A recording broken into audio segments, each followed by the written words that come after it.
this isn't faking. It is still you. It's just another side of you. We are here that authenticity is the key to connect, of human connection. Just be yourself. Just be real. As long as you're not hurting anyone. Why not just be yourself? What if you are not hurting anyone, but you are hurting your own image? Before you get offended and exit this video, oh my gosh, I can't believe she's telling me not to be authentic. Hear me out. I've made plenty of videos talking about embracing and stay true to your authenticity. Now, am I going against my own belief? Yes and no. In today's video, I like to discuss about why being authentic without an awareness, without understanding social ladder, unfair advantage, reading the room that you are in, or just be yourself with a closed mind, with a I don't give an F attitude, unconsciously entitlement will do more harm than help. Hi, my name's Delilah. Welcome to my channel. Here are the chapters. Let's dive right in.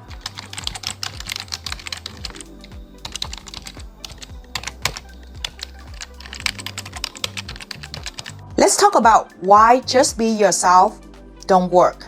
For example, when you are arriving in a new workplace, you wear your most comfortable outfit and you are so excited because you get to show off your skill. You walk in and high five, what's up everybody?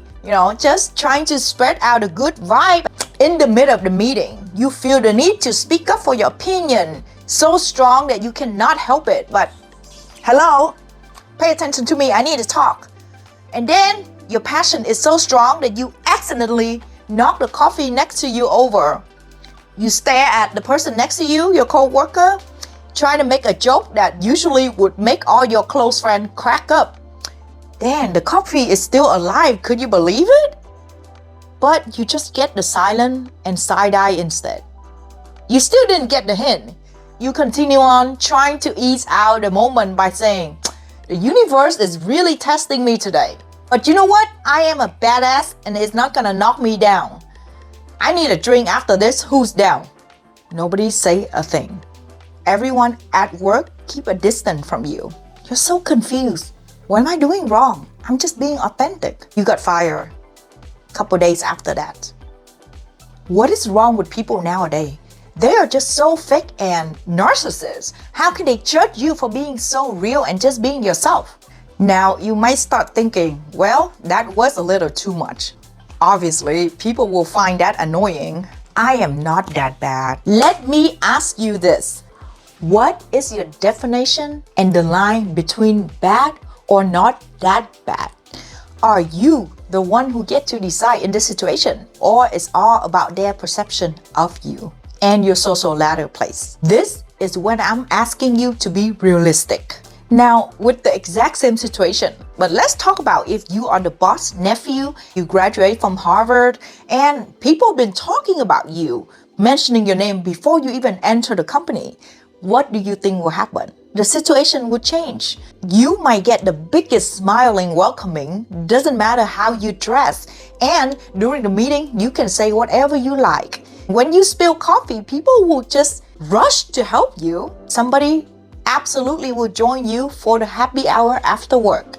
This is because you have an unfair advantage. Unfortunately and realistically, many of us are labeled under oppressed. Don't get me wrong, we all have unfair advantages. You just have to find yours and use them to your advantage. In this case, being authentic won't work for your highest good. Does it mean that you shouldn't be authentic? The answer is still no, and here is why. I do not believe that to be authentic is to have one way of expressing yourself, one side that you can choose to show to the world. Anything else would consider fake or she's trying too hard. We can be authentic, but work on our awareness and self-growth using your emotional intelligence and present yourself in different ways. This isn't faking. It is still you, but it's just another side of you. A more professional, competent, warm, respectful, where you read the room and adapt to the flow. Instead of selfishly using authenticity as an excuse to act however you like. Let's say if you are self-aware, you let the other side of you come out first. The respectful, competent, warm, and helpful side. You allow people to speak more. Sit back and listen. Give your opinion when it's needed. Keep yourself polite until people really get to know you. And then you will have a different type of impression. The coffee spill, the joke, and the happy hour wouldn't consider too much as time passed by and people had the chance to get to know who you really are. That you are not just inconsiderate and annoying to them. You can argue with me by saying, well, those are just a bunch of judgmental, jealous people. They are just fake. Sure, you will feel better, but would it change the reality? Would it serve you for the better? I am not talking about wrong or right here. I am focusing on the action that would bring you the best result. For example, my first tasting and a year later, who are you more likely to hire professionally? My food could be equally good, but let's be honest, the way I dress could be a distraction. You shouldn't have a false sense of understanding that being super authentic is the only way to grow and build deep connection. Yes, it is true, but it's definitely not the only way. During my 20s, I was working as a waitress, and that's where I met my best friend. She was in school to be a lawyer. She's definitely on the more schoolgirl nerdy type, and I was on the thug side. We both didn't understand the concept of social elegance. We cross each other's line and give each other the side-eyed attitudes, dirty looks for months until we finally got stuck to work together during the same shift, and we have no choice but get to know each other because of an incident happened that day. And then we became best friends for almost 20 years now. Funny thing is, when I asked her, what did you think about me? Why didn't you like me? This is her answer. You seem a little bit stuck up. You think you were the boss and you own the place, and your humor was not funny to me, especially you came into work there after me. Just like, what the hell? And then she asked me, what about me? What did you think? And I was like, to me, you seems like a nerd who have zero emotional intelligence. You were cutthroat with your answer because I was asking her thing and she was just giving me really short answer. And I was like, that was rude. So we never liked each other. So obviously we were being real. We were being ourselves, but we were being perceived different by the other person. Think about it. If I was really the manager, would I ever give her a raise?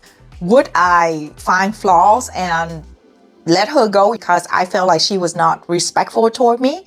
And the other way around, if she was able to become an investor somehow, would she invest in me? Absolutely not. So it's an example, because when we really get to know each other and we show other side of our authenticity, which is the fun side, the caring, the warm side, just simply being ourselves in another way, we click. And we are like sister ever since. This is just an example that I'm not telling you to be fake, but you have to read the room and see how you present yourself. The lesson is to put yourself in other shoes and see it from their perspective. Be aware, be open-minded. You might want to tell me next, but why other people are being themselves and they are being accepted and they are getting what they want. For example, Joe Rogan, he smoked weed before his podcast. He's like telling everyone, don't be like me, I'm a fool. But people still choose to follow him. Doja Cat sing a song about demon and the devil, and she was chopping meat in her video, which looked really creepy to me. But so many people would still find it interesting and authentic, and she's just being who she is. Angelina Jolie and Brad Pitt got together after Mr. and Mrs. Smith left Jennifer heartbroken. But people were still voting for them. Well, they just follow the calling of love. Who are we to judge? Do you understand what I mean now? They already have the influence, built themselves to that level. So it doesn't matter what they do. They have the unfair advantage, the privilege that you do not have, unfortunately. If you don't believe me, try to open a podcast and smoke weed on the show, sing about the devil, break a happy family, and see what you will get from there. This is just an example. Please don't go do it and blame on me. Thank you very much. Let's talk about dating, love, and relationship type of example. Are you really yourself from the beginning of the relationship? I mean, say whatever you want. Just be exactly like how you really are. Crossing boundary left and right, and you expect to find a partner. Sure, you might find a partner, but that person might just be a mirror of you, exactly like you. Therefore, you are not challenging each other to grow, because you will get to instant fight because there's no respect or boundary in between you both. Unless, again, you are super rich, and you are capable of getting whoever you want, and that person feel like they need to cater to you because of the money that you have. There you go, another unfair advantage. But if not, where do you think your relationship is going to end up to? This is a real example of my life. In my 20s, I did not work on myself, and I always stick with I'm going to be myself type of girl. Speak my mind, do whatever I want without really working on myself. All the men I attract ended up into the same type of man. They start to treat me like a dude. Like, oh, she's so cool, she's my best friend. Eventually, they talk to me like a dude. There was no mutual respect. There was a lot of bickering and argument going on, and I did not know why. You're supposed to be each other's best friend, but I think the best friend have different definition too. You have to hold back and have your own role as a female or as a male. Eventually, you'll start losing that respect because there's no yin and yang. There's like two yin or two yang together, and that just doesn't work.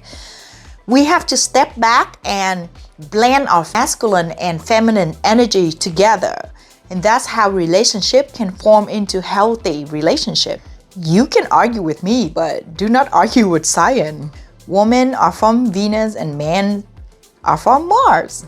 So you can still be yourself and be authentic, but don't get to the level where you are so comfortable to the point that you stop trying, stop putting in effort, you stop romanticizing your relationship, and you calling it, well, this is just me, take it or leave it. Sure, maybe they will take it. That also means that your partner is not healed. This is why you keep each other stuck, because you don't challenge each other to grow, and there's nothing to learn from each other.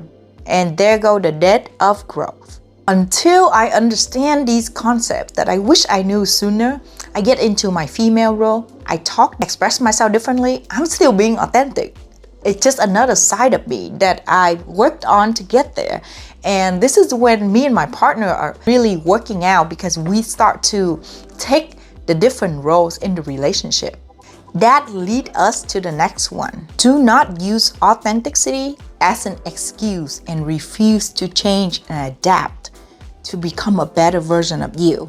People who make it in life are the people who are willing to change and do things that other people don't. They embrace change and discomfort. Their authenticity will keep adjusting as they are leveling up. They know what benefits them, what truly bring them peace, okay? Peace is so important. You can try to stick with your authenticity and go online and say all this crap about everybody else and fighting with everyone else because you are just being yourself. But really, you don't even have the peace of mind because you prefer to win. You prefer to have justice over peace. The only time you should focus on winning is winning in life, not winning in an argument. For example, I wanted to start eating vegan and get into monk mode, which is going on 5 months now. I shared this to a group of friends at a dinner birthday before I go into monk mode. Me being a chef, and they all try my food, so this is just crazy for them. I get the no from everyone. One of them even said to me that, why don't you just be yourself? What are you doing? What are you trying to prove? The crazy thing is, if I can do it again, I would just keep it to myself. I wouldn't share that because people don't understand your journey. But when you are trying to improve and level up your life, people will think that you are not being yourself. You are not being authentic, but they don't know that you are digging into a deeper level of authenticity that you need to find out about yourself, because nobody knows you more than you. I am just open to challenges and I have nothing to prove, but it may seem to other people that I'm losing my mind. If you don't allow changes and welcome changes, you will forever stay the same, remain the same. As you change, you are more aware and you will adopt new habits, new hobbies that will change your life. This leads to your definition of authenticity also become wider. You don't stuck in only one certain image. I used to say, this is who I am, take it or leave it, and I demand my partner for loyalty even when it's my own perception wasn't even accurate, because I believed that this is how relationships should be. There should always be loyalty where you always back your partner up no matter what, even at a fault. And this is me keeping it real. Your real isn't some other people's real. And to be able to live and survive in a community, you can't just only know yourself. You have to know others and be considerate of others too. Let's say if you are very emotional and expressive, you believe in speak your mind and speak your truth, which is what I strongly believe as well. But it needs to be at the right place, at the right time, and with the right people. Because if you are trying to stand your ground in front of the people who are not willing to change, and they actually have the better social ladder than you, which is your boss, your CEO, what is it gonna do to you? It's just gonna hurt you. What's the point of being stubborn for? As long as you are confident in knowing your value, you should just keep it to yourself. Imagine you calling yourself being real, but you having emotional outbursts everywhere to everyone. How's that gonna serve you? It's just me being authentic. That is also a sign of lack of emotional intelligence. Or you are calling yourself being authentic by judging others, not being considerate, sensitive of other people's feeling and emotion. Good luck to you in life. Let's talk about when you can truly be authentic. When you are journaling, you're writing to yourself, you're expressing yourself, that's when you can really be real to yourself and to your close friend who known you and seen different side of you. But still, even when you are being authentic, your authenticity isn't always something that is great if you haven't worked on yourself. You could be rude, you could cross other people's line, and you just have to find that within you. You can be goofy, funny, loud, in the right environment and with the right people. Just use your common sense. You cannot be making joke at a funeral or at somebody who's dying, right? Unless you are like Matt Ryle, where you are a hot Abercrombie and Fitch looking model, and you have millions of people who subscribe to you and love you so much for your sense of humor, then yeah, you can be yourself. But again, that's talking about unfair advantage right there. I didn't want to make this video basically for you to adjust to everyone and everything, but just look at the environment that you are in, and depending on the people. If these people you consider that are your friend and they can't even take the real you. There was a girl who was annoyed that I was being loud at a bar, and she was a friend. I'd never hang out with her again, because what do you expect me to do? Whisper at a bar? Like, I can't be myself in front of you. I'm making joke and you're like, chill out. I'm buzzed, I'm having fun, and I'm being my goofy self. If you need to tell me to chill out, you need to chill out and leave my life. Another thing is, if you are being respectful, expressing yourself at the right place, the right time, with the right people, and they don't want to understand you, they continue to push you, then don't be a doormat. Don't be a pushover. Push them out of your life. I'm just kidding, but you know what I mean.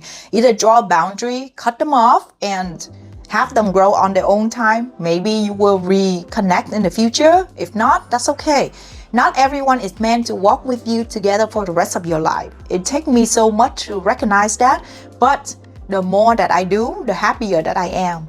We have to learn to detach.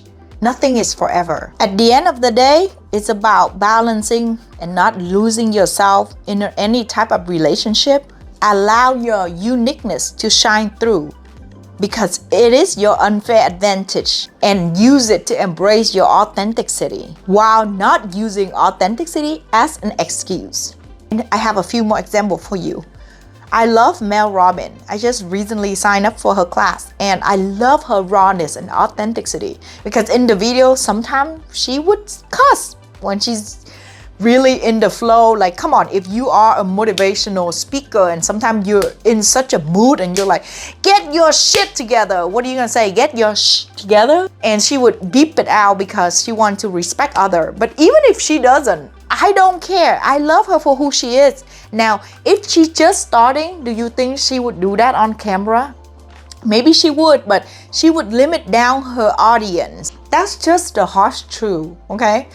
Coming from me, I'm the type that I'm super believer in I don't need to tone it down. I want to be myself. But within the last few months, I've learned and I've changed again that it's not about caring about what others think, but it's about being realistic and do what's best for you. It's the same with Julian Blank himself. He wear whatever clothes he wants and he wear sunglasses and he's like, you know, I'm just going to show up being authentic and this is me. And he still have so many classes and so many people love him for who he is. But he can't do that because he's a successful white male and he already established himself. What I'm asking you is to show your other authenticity side. You don't need to have only one side, and then allow people to get to know you for who you really are first. Then you can slowly show your other side when you already have an audience. And if some of them leave, that's okay. But at least you need to build yourself and establish yourself first. Social ladder are unfair advantage, but it can also be earned, especially after you share many lessons and you change many lives. People would just look at the positive side of you and they would just ignore what they don't think that would fit their perception. I am not saying that don't be yourself and stop being authentic. What I'm saying is use your authenticity to serve you for your highest good. Be open-minded, read the room, have enough emotional intelligence, understand unfair advantage, social ladder, and be true to your best self.